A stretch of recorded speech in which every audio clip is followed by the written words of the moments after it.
Let them doubt you. You just keep working. Let them talk about you. You just keep working. Because when you get up, you gonna make sure they feel every ounce of blood, sweat, and tears that you put into this. And when they wanna come back around, you better remind them to stay exactly where the fuck they're at. Top of the morning, ain't no money in the bag. Baby, wake that ass up. Understand this. Results don't care about who believed and who did it. They don't care about who clapped for you. They don't care about who doubted you. They don't care about who turned their back on you when things got heavy. Results only recognize the ones that showed up when things got lonely. Results only recognize the ones that showed up when nobody was watching. When quitting felt reasonable, but you decided to stay anyway. You didn't get here by accident. You got here by choosing discipline over comfort. By bleeding in silence. By turning pain into pressure and pressure into power. So every early morning, every late night, every single sacrifice is all coming due soon.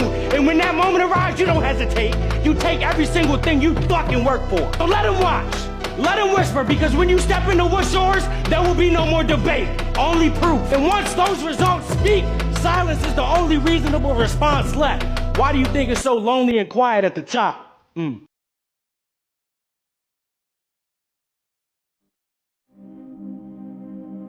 thing about self-discipline is that it is necessary for everything you do in your life. You have to be self-disciplined. Working out, you gotta work out every day. You gotta stay in shape. If you don't stay in shape, you die. When I'm working out, I always do one extra rep, one extra set, because it's a promise I kept to myself. But working out might not be a priority for every single day because you've got things going on in your business world and with your family and all that. So guess what? It's a priority for my life, so I do it in the morning before my day even starts.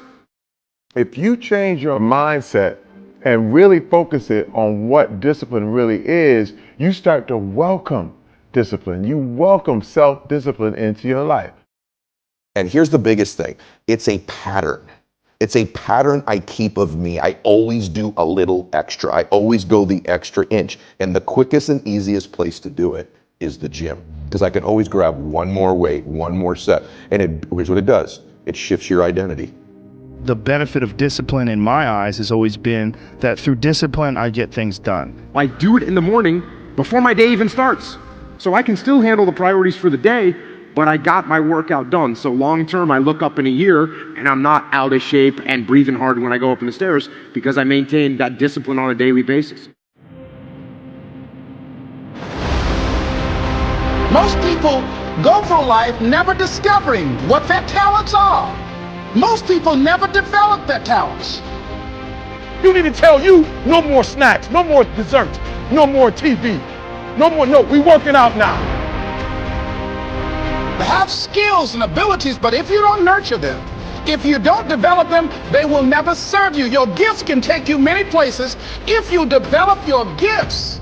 The best gifts come from the bottom. I value myself enough to give 120% or don't do it. And that if you decide that my life deserves my developing, this one I do well.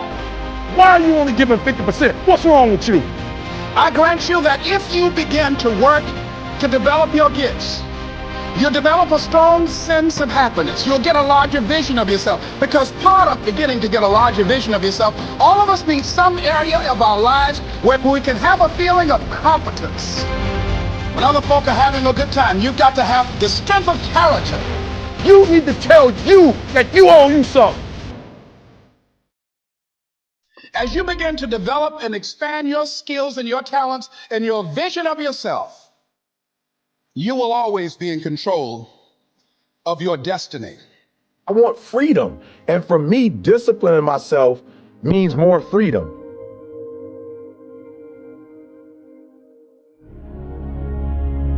It's so easy to be great nowadays because most people are weak. This is a softened generation. So if you have any mental toughness, any ability, you have any fraction of self-discipline, the ability to not want to do it but still do it. People have a hard thing understand. I hate to run. And what makes me so crazy, it doesn't anymore, is people go, well, why did you run if you hate it? What are you talking about? I don't want to take showers and eat either. I hate that too. That's life, man. That and it wasn't until I changed that mentality that I became somebody.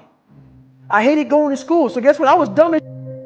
But if you can get through to doing things that you hate to do, on the other side is greatness. That's what people don't understand. By me running, I am callous in my mind. I'm not training for a race. I'm training for life. I'm training for the time when I get that 2 o'clock in the morning call that my mom is dead or something happens tragic in life. I don't fall apart. I'm training my mind and my body and my spirit so it's all one, so I can handle what life is going to throw at me. Because the life I've lived, it throws a whole bunch at you. And if you're not physically and mentally prepared for that, you're just going to crumble and you're good for nobody. 99% of people are not willing to do what it takes to make their dreams come true. The Marines have a saying, everybody wants to go to heaven, but nobody wants to die. The center of bringing any dream into fruition is self-discipline. You know, something as simple as food and eating. It's not about your body as much as it is about your mind. It's getting command of your mind to be able to choose actions that are in your own best interest. Every day we are choosing that's not in our own best interest. So if the world is attacking you and the world wants to fight you and the world's trying to hold you down, so you're gonna kick yourself in the balls? So you're gonna stop yourself from getting what you dream? And I think the word discipline has kind of gotten a bad name. We think about it in terms of punishment.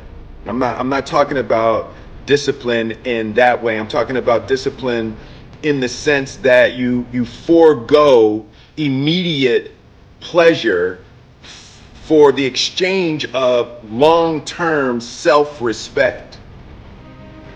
I believe that self-discipline is the definition of self-love. That when you say that you love yourself, that means that you have behavior towards yourself that is loving. Self-discipline is the center of all material success. You cannot win the war against the world if you can't win the war against your own mind.